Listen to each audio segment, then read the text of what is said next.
Ano ba pumili ng kandidatong iboboto? Una, tignan niyo yung track record nila.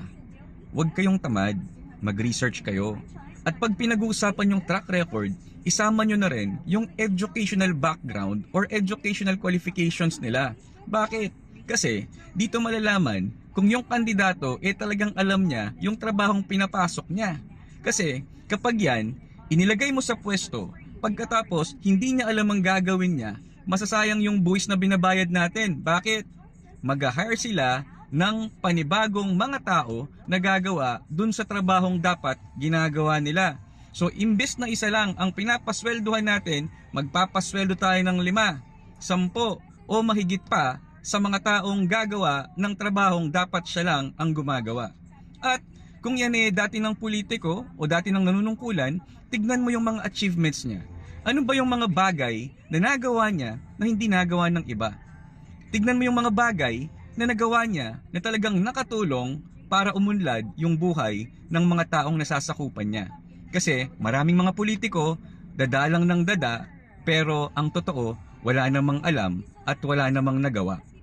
Pangalawa, kapag yan, sinusuportahan ng mga kriminal o sinusuportahan ng mga korap at sumusuporta rin siya sa mga kriminal at sumusuporta sa mga korap, itatak mo sa bato, pare-pareho lang sila ng likaw ng bituka.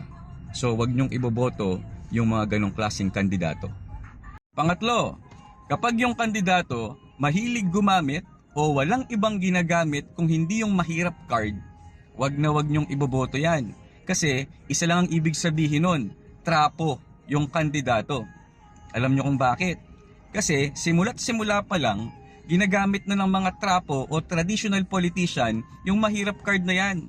Na iboto daw sila dahil papaunlarin nila yung buhay ng mga mahihirap. Pero hanggang sa panahon na to, marami pa rin ang mahirap sa Pinas. Bakit?